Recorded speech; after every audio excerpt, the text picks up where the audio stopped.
అదే RTV app వార్తల్ని క్షణాల్లో చదివే అవకాశం ఉంటుంది. ఒక న్యూస్ పేపర్, ఒక టెలివిజన్ ఛానల్ మీ చేతుల్లో ఎప్పుడు ఉంటాయి.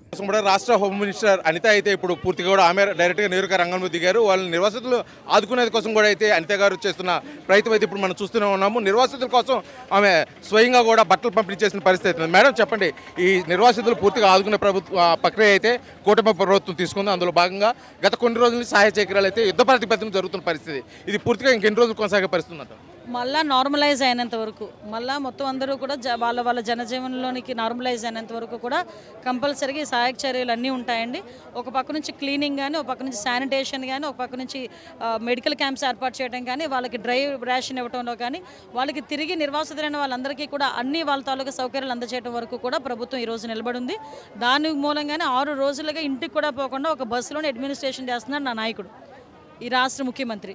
కాబట్టి ఈ విషయంలోని ప్రతి ఒక్కరు కూడా సహకరించాల్సిందిగా కోరుకుంటున్నాను. అదేవిధంగా మేడం, ప్రతిపక్ష హోదాలో ఉన్నటువంటి అంటే ప్రతిపక్ష నాయకుడు వైఎస్ జగన్మోహన్ రెడ్డి ఓకే లేదు ఎమ్మెల్యే అయినటువంటి మాజీ సీఎం వైఎస్ జగన్మోహన్ రెడ్డి నేరుగా ఆరోపిస్తున్నాడు ఇది మ్యాన్ మేడ్ ఫ్లడ్స్, ఇది కేవలం ప్రభుత్వ తప్పిదం అని చెప్పేసి ఆరోపిస్తున్నారు. దానికి జగన్మోహన్ రెడ్డి తప్పిదం అంటానండి.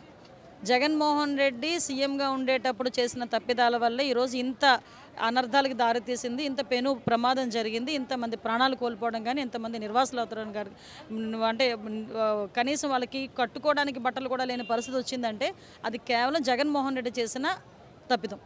దాని మూలంగానే ఇంత జరిగింది. ఆ రోజు సీఎంగా ఉండేటప్పుడు కనీసం ప్రాజెక్ట్స్ మీద దృష్టి పెట్టి స్ట్రెంగ్త్ చేయాలి, బండ్స్ స్ట్రెంగ్త్ చేయాలని మినిమం కామన్ సెన్స్ ఉండుంటే ఈరోజు ఈ పరిస్థితి వచ్చింది అది కాదు.